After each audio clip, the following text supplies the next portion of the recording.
O meu nome de batismo é Sérgio Padovan. E é claro que o nome acaba criando para você já uma certa personalidade, uma certa persona. Então, até que algumas coisas aconteceram na minha vida, eu fiz um ano chamado período sabático, né? E aí conheci uma psicóloga que me levou até o tarô, uma coisa que eu nunca imaginava, porque eu era ateu de carteirinha, cético, politizado, marxista. Só que nesse momento começou um despertar, o que a gente chama de um chamado. Vamos brincar aqui que eu comecei a seguir um coelho branco, né, que ia me levar para um lugar desconhecido, e aquilo me atraiu bastante. Indo nessa busca, eu acabei encontrando um significado muito grande na questão espiritual, e aí eu brinco que eu me tornei o que eu chamo hoje de esquizotérico, que não era bem era um esotérico fanático. Então, eu saí de um extremo ao outro. Eu trabalhei 20 anos em informática, então foi mais ou menos dos 15 anos até os 35. 35 a 39 foi esse meu momento de descoberta. Dos 39 eu resolvi abandonar a informática e ser realmente um tarólogo, quando adotei um nome que era por acaso, a princípio era de um livro que eu gostava muito, que é Vozes do Silêncio, da Helena Blavatsky, um livro bem esotérico, né, que tinha assim, nasceu um novo Arã, regozijai-vos, povo de Maialba. E o Arã estava escrito O Liberto, que era uma coisa que eu precisava existencialmente, precisava muito de liberdade nessa época. Então, nesse momento, eu adotei o nome Arã como um nome, como você falou, místico, espiritual, e só no desenvolvimento da minha vida ele começou realmente a fazer sentido. O tarô é um oráculo, né? Só que ele não nasceu como oráculo. Isso é uma coisa que já quebra muitas crenças esotéricas, né? Que para muitos esotéricos o tarô é milenar, nasceu no Egito. Alguns oráculos são realmente milenares, como a própria astrologia, tem 4, 5 mil anos, né? Agora, o tarô ele nasceu na Europa e como jogo lúdico. Cada carta do tarô, depois, para quem estuda psicologia, principalmente a psicologia junguiana, que trabalha com arquétipos, como se fosse mitologia, né, percebe em cada símbolo um arquétipo. O que é um arquétipo? Uma estrutura que faz parte dos deuses da natureza. Então você tem lá o arquétipo mãe, o arquétipo pai, ou seja, a figura da mãe, a figura do pai, a figura da morte. Né? Arquétipo é exatamente isso, é o que é acultural, atemporal, amoral. O que eu quero dizer com isso? A morte é para todos. Se a pessoa é cética ou crente, entendeu? Se ela é japonesa, alemã, branca, negra, né? A morte é inexorável. O dia é inexorável, a noite é inexorável. Ou seja, ele virá de qualquer jeito. Né? Então, no tarô tem nas 78 cartas que ele compõe, separadas em 22 conjuntos chamados arcanos maiores e 56 menores, ele traz para nós toda essa estrutura, desde o mais sagrado ao mais profano. O tarô é exatamente isso, você tem que ter muito estudo, né? De cada carta dessa que eu falei, né? Depois você tem que aprender métodos para você poder aprender, então, a associar o arcano maior ao menor, a casa do método que você está lendo, e aí através dessas coincidências significativas, não será por acaso de que aquela carta estará naquela casa, respondendo aquela pergunta com bastante objetividade mesmo. O universo tende ao equilíbrio. Então existe uma força ainda não explicada que faz com que tudo vá mais ou menos para o caminho do meio, o caminho budista, né? Que é a sua temperatura, que é se estiver muito frio, há um colapso, o sistema morre, se estiver muito calor também vai existir. Então o próprio universo precisa ter um equilíbrio.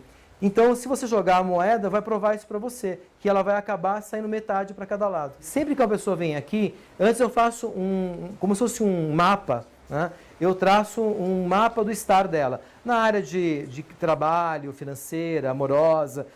Só depois ela vai, então, focar a área de interesse e fazer as perguntas objetivas. Por quê? Nesse próprio diagnóstico que eu faço, sem ela falar nada, geralmente ela fica bastante impressionada.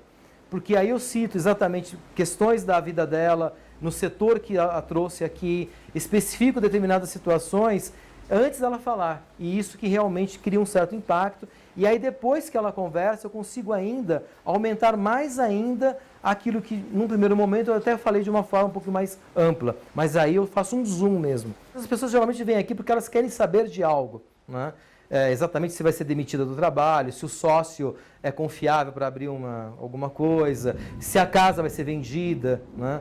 Então eu sempre ajudo aí o consulente a especificar bem a pergunta. Quanto mais objetiva for a pergunta, mais objetivo o tarô responde. Eu posso dizer assim que eu tenho um público, claro que ainda mais feminino, mas hoje eu tenho muitos homens que me procuram, executivos, empresários, entendeu? Quer dizer, já tenho, mas assim, são pessoas que já estão realmente não vindo aqui só para uma fofoquinha, ou saber se a esposa está traindo, o marido está traindo, entendeu? Às vezes até vem, mas quer entender o porquê que ela está passando aquilo na vida, que aí eu acho que eu consigo contribuir mais. Quando uma pessoa entra aqui, naturalmente, já provoca uma reação no meu ser, né? De alegria, de tristeza, de leveza, o peso, né? E não tem como eu não usar isso, entendeu?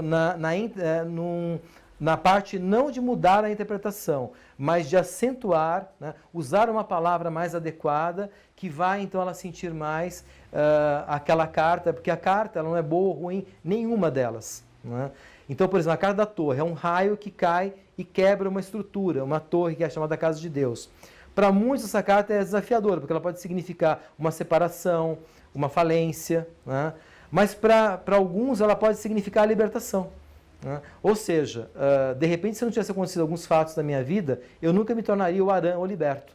Né? E às vezes a própria morte, que para muitos é horrível, né? Eu continuo vendo muito como libertação. Fazendo um cálculo exatamente de uma média de atendimentos por dia, por semana, tal, já está indo aí para, com certeza, para umas 8 mil pessoas ao longo aí desses 12 anos. O tarô, eu acho que tudo devia na vida ser encarado, começar a ser encarado dessa forma, né? Que é a união de ciência e espiritualidade. Existe ainda uma perda muito grande por se separar. E já foi unido, é incrível. O astrônomo e o astrólogo, por um bom tempo, eram o mesmo ser. Né? Einstein e Jung e Freud eram amigos. Iam pescar juntos. Né? Então precisa começar um pouco a ver. Tem duas frases, por exemplo, Deus não joga dados, né? Ou nada é por acaso, que é de um cientista, de um físico, e o outro de um psicólogo. Né? Mas diz a mesma coisa. Ou seja, o tarô para mim, ele é jogo, e aí eu falo de jogo lúdico. Se você for, talvez na França, você vai ainda jogar tarô, tem campeonatos de jogo de tarô, como poker, buraco, baralho, entendeu? O tarô, ele é uma ciência, né? O tarô é uma arte das mais belas, tanto é que era vendido exatamente por ser feito por artesão, como arte, tudo. Tá? A prática do tarô, né, te leva a um estado de arte. Quem pratica o tarô acaba incorporando, né, todas essas energias, isso é de um grande saber, ok? Então, assim, para mim o tarô é tudo, mesmo, né, sem demagogia. Né? Ele é ciência, ele é arte, né? Ele é um oráculo, ok? Ele é um grande amigo e para mim é o grande propósito da minha vida.